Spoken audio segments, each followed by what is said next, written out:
I just had to let you know you're.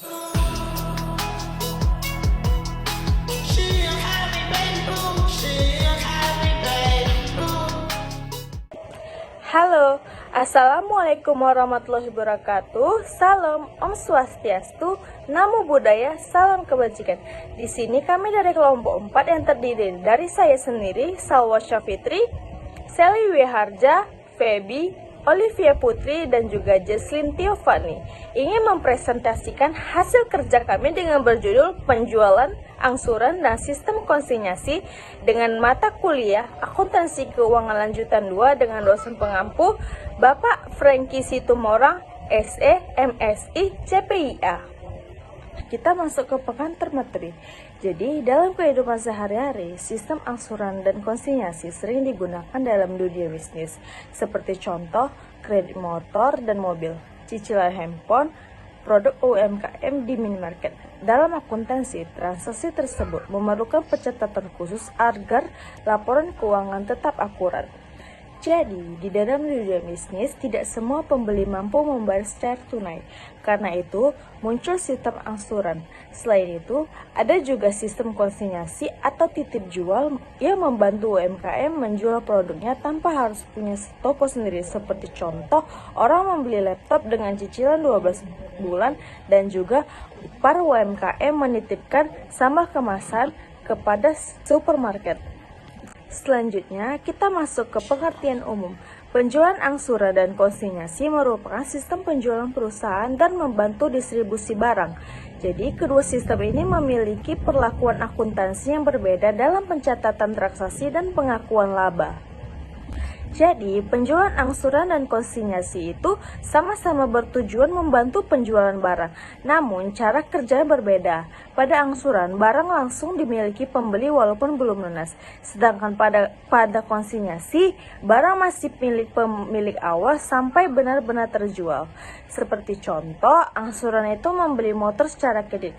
Dan konsinyasi itu menitip barang ke para supermarket atau kafe-kafe. Berikut kita masuk ke pengertian penjualan angsuran. Jadi, menurut Sumarso, penjualan angsuran adalah penjualan barang atau jasa di mana pembayaran dilakukan secara bertahap sesuai perjanjian.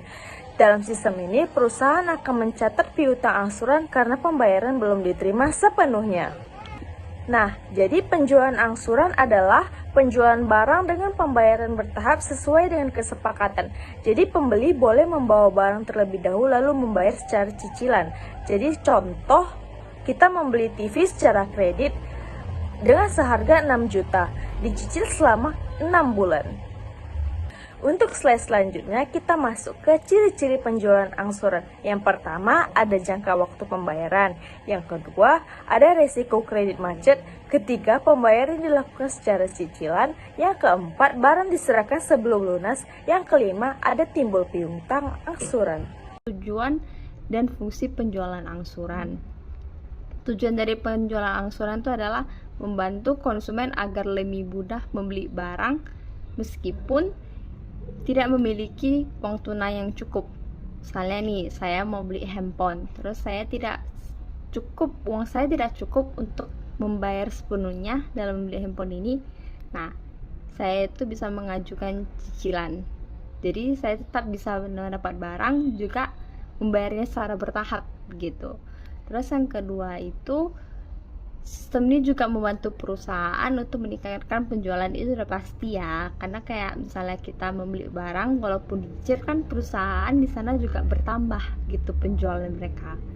Terus yang ketiga tuh menarik lebih banyak minat konsumen. Fungsi penjualan angsuran tuh ada beberapa. Yang pertama itu mempermudah kegiatan perdagangan. Jadi dengan adanya sistem cicilan tadi, transaksi jual beli antara penjual dan pembeli itu jauh lebih mudah. Terus yang kedua tuh meningkatkan daya beli masyarakat.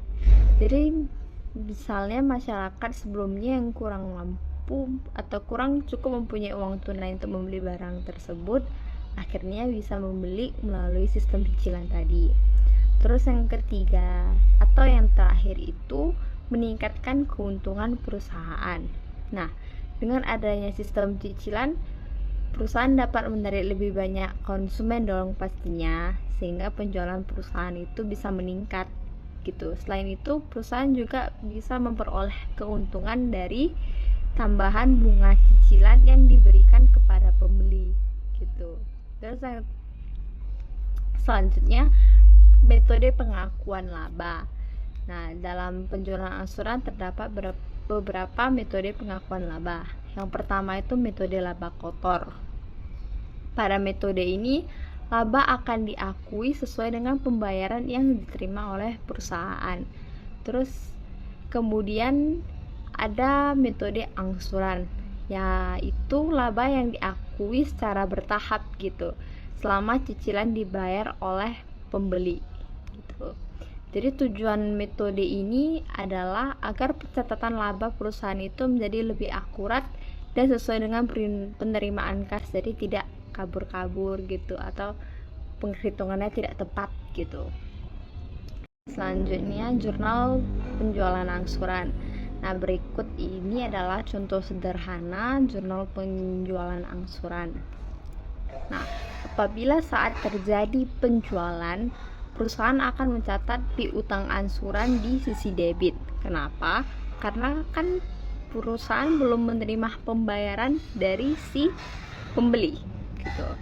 Terus penjualan akan diletakkan di sisi kredit karena bagaimanapun perusahaan sudah berhasil menjual barang tersebut gitu.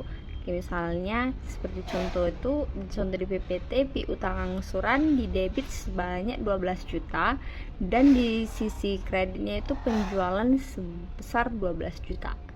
Nah, apabila perusahaan sudah menerima pembayaran cicilan dari si pembeli, maka kas akan bertambah di debit, sedangkan piutang angsuran itu akan berkurang dan masuk ke kredit gitu. Kayak misalnya di contoh di PPT juga, kas itu di debit 1 juta dan piutang angsuran akan berkurang juga di bagian sisi kredit sebesar 1 juta rupiah. Nah, jadi melalui jurnal ini perusahaan itu dapat mengetahui seberapa penting sih atau seberapa banyak jumlah piutang yang harus dibayar oleh konsumen lagi gitu. Next, kita akan bahas pengertian konsinyasi. Menurut Harnato, konsinyasi adalah sistem penitipan barang kepada pihak lain untuk dijual, di mana hak kepemilikan tetap berada pada pemilik barang sampai barang tersebut terjual. Sehingga, secara sederhana, konsinyasi sebagai mekanisme penjualan di mana barang hanya dititipkan untuk dijual tanpa mengalihkan kepemilikan sampai terjadi transaksi dengan pembeli akhir. Dengan pihak peneliti disebut konsinyur dan pihak penjual disebut konsinyee. Ciri-ciri konsinyasi adalah barang dititipkan kepada pihak penjual untuk dijual kepada konsumen. Namun, kepemilikan barang tetap berada pada pemilik awal sampai barang tersebut terjual. Jadi, sistem ini, penjual atau pihak penerima titipan hanya bertindak sebagai perantara dan memperoleh komisi atas barang yang berhasil dijual.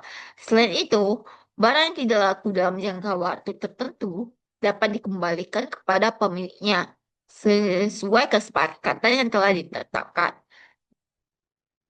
Next adalah tujuan konsinyasi. Tujuannya itu untuk memperluas jangkauan pemasaran produk ke berbagai wilayah tanpa harus membuka cabang langsung. Sehingga membantu pelaku usaha, terutama UMKM, agar dapat berkembang melalui sistem titik jual, serta meningkatkan volume penjualan dengan memanfaatkan jaringan penjual pihak lain. Sementara itu, ada juga fungsi konsinyasi untuk membantu proses distribusi barang agar lebih efektif dan mendukung kegiatan produk promosi melalui toko atau pihak penjual, serta mengurangi beban biaya pemasaran karena produsen tidak perlu menanggung seluruh biaya penjualan secara langsung. Selanjutnya saya akan membahas kelebihan dan kekurangan dari konsinyasi. Kelebihan yang pertama itu adalah barang lebih mudah untuk dipasarkan. Jadi barang atau produk itu bisa dititipkan ataupun dijual ke toko ataupun tempat yang sudah memiliki pelanggan tetap, sehingga peluang barang untuk laku itu jauh lebih besar. Kemudian yang kedua itu tidak perlu membuka toko sendiri. Jadi kalau misalnya barang udah dititipkan, tentu pemilik barang itu tidak perlu lagi membuka tokonya. Hal ini tentu dapat menghemat biaya seperti biaya sewa tempat, biaya listrik maupun gaji pegawai. Kemudian kelebihan yang ketiga itu menjangkau lebih banyak konsumen. Jadi produk dapat menjangkau konsumen yang lebih luas. Misalnya satu produk itu bisa dititipkan ke beberapa toko sekaligus, sehingga lebih banyak orang yang mengenal produk tersebut. Selanjutnya kekurangan dari konsinyasi. Kekurangan yang pertama itu adalah resiko barang rusak. Jadi barang mungkin saja bisa rusak, hilang, ataupun tidak terjual selama di tempat penitipan. Yang kedua itu keuntungan dibagi. Jadi keuntungan penjualan juga harus dibagi dengan pihak penjual dalam bentuk komisi. Artinya laba yang diterima pemilik barang itu jauh lebih kecil dibandingkan dengan menjualnya sendiri. Kemudian yang ketiga, pengawasan lebih sulit. Jadi pengawasan barang tuh jadi lebih sulit karena barang berada di lokasi yang berbeda dengan pemiliknya. Jadi oleh sebab itu sistem konsinyasi ini membutuhkan kerjasama dua belah pihak. Selanjutnya kita akan masuk ke jurnal konsinyasi. Jadi pada contoh ini pemilik barang mengirim barang senilai 5 juta kepada penjual atau pemilik toko untuk dititipkan dan dijual. Jadi saat barang dikirim, perusahaan akan mencatat barang konsinyasi sebesar 5 juta di sisi debit dan persediaan barang sebesar 5 juta di sisi kredit. Nah, pencatatan ini tuh menunjukkan bahwa barang tersebut belum benar-benar terjual kepada konsumen, tetapi hanya dipindahkan statusnya menjadi barang konsinyasi. Jadi kepemilikan barang ini masih berada pada pemilik barang sampai barang tersebut benar-benar berhasil dijual. Kemudian setelah barang berhasil terjual, maka pemilik barang itu akan menerima kas sebesar 4,5 juta. Jadi jumlah tersebut itu berasal dari hasil penjualan 5 juta yang sudah dikurangi dengan komisi sebesar 500.000 untuk pemilik toko. Jadi komisi ini tuh diberikan sebagai imbalan karena pemilik toko itu sudah membantu menjual barang kepada konsumen. Dan jurnalnya itu dicatat kas sebesar 4,5 juta di sisi debit, kemudian beban komisi juga 500.000 di sisi debit. Selanjutnya penjualan konsinyasi dicatat sebesar 5 juta pada sisi kredit. Selanjutnya ada contoh konsinyasi. Jadi contoh konsinyasi yang pertama itu adalah produk UMKM di minimarket. Jadi salah satu contoh yang paling sering kita lihat itu adalah produk UMKM yang dijual di minimarket. Jadi kalau dititip di minimarket itu lebih banyak peluang untuk dilihat oleh konsumen dan dibeli. Kemudian yang kedua itu titip jual makanan. Jadi misalnya ada pembuat kue ataupun cemilan yang menitipkan produknya di kantin sekolah, kafe, ataupun warung. Jadi dengan cara ini penjual makanan tidak perlu lagi membuka tempat usaha sendiri. Kemudian yang ketiga itu adalah titipan kerajinan tangan. Jadi contohnya kayak di toko souvenir ataupun pusat oleh-oleh. Banyak pengrajin kecil menggunakan sistem konsinyasi agar produknya itu lebih dikenal oleh wisatawan dan juga konsumen. Selanjutnya saya akan membahas alur konsinyasi. Jadi tahap pertama itu konsignor menitipkan barang. Jadi pemilik barang itu akan menitipkan barangnya kepada konsigni. Jadi barang tersebut itu belum dianggap terjual karena konsigni itu hanya bertugas membantu menjualkan produk kepada konsumen. Kemudian tahap 2 itu ada konsigni menjual barang. Jadi konsigni atau pemilik toko ini akan menawarkan dan juga menjual barang tersebut kepada pembeli. Kemudian tahap 3 barang laku. Jadi pemilik toko itu sudah berhasil menjual barangnya. Kemudian tahap keempat konsigni menerima komisi. Jadi kalau barang sudah berhasil laku, maka konsigni akan menerima komisi sebagai balas jasa atas penjualan yang dilakukan. Biasa besarnya komisi ini sudah ditentukan dalam perjanjian sebelumnya. Selanjutnya tahap kelima, sisa hasil diberikan ke konsignor. Jadi setelah dikurangi dengan komisi, maka sisa hasil penjualan itu akan diberikan kepada pemilik barang. Tapi jika ada barang yang belum laku, biasanya barang tersebut itu dapat dikembalikan lagi kepada pemilik barang sesuai dengan kesepakatannya. Oke, selanjutnya jadi kita akan masuk ke materi perbedaan dan persamaan dari penjualan angsuran dan sistem konsinyasi. Perbedaan penjualan angsuran dan konsinyasi itu terletak pada sistem penjualannya. Jadi, penjualan angsuran itu dilakukan dengan pembayaran secara cicilan sehingga menimbulkan piutang.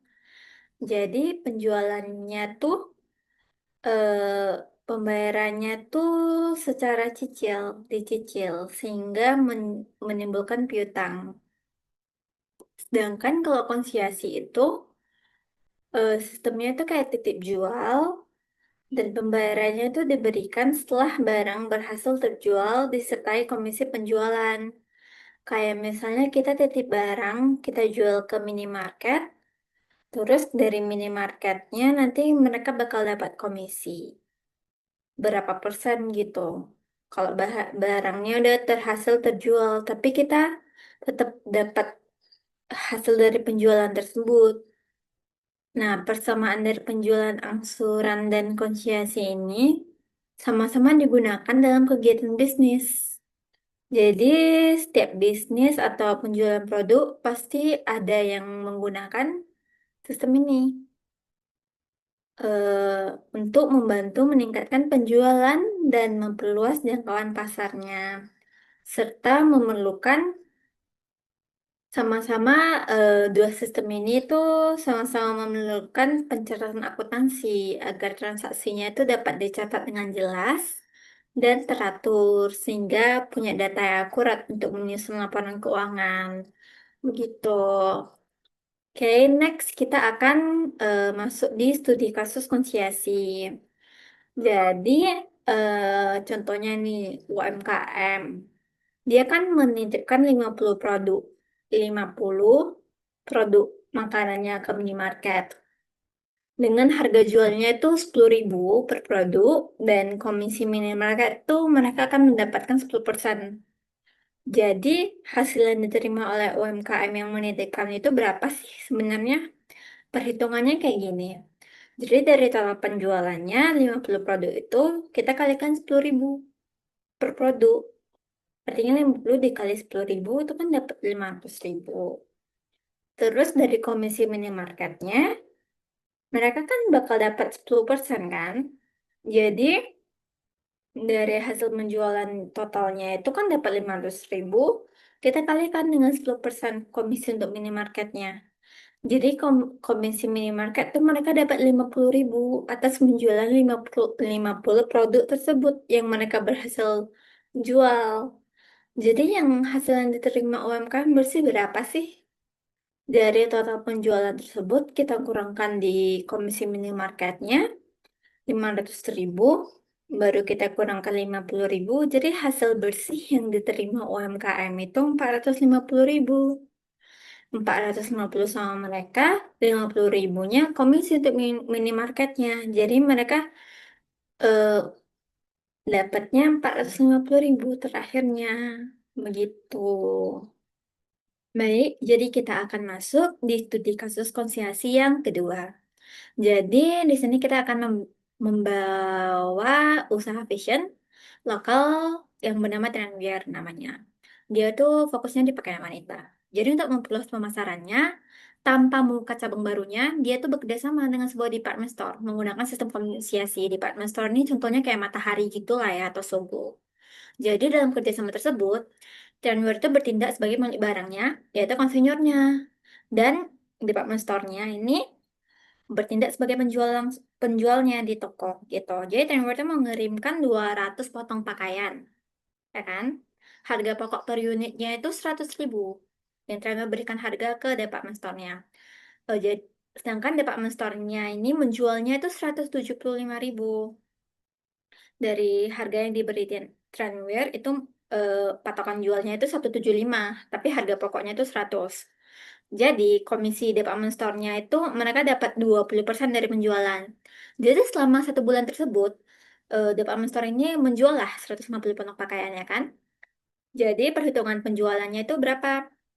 Dikalikan aja 150 yang berhasil terjual itu dikalikan harga jualnya 175. Jadi, mereka dapat 26.250 hasil penjualannya. Terus komisi yang didapat si department store ini berapa? 20% dari 26.250.000 tersebut. Jadi department store ini dapat komisi sebesar 5.250.000.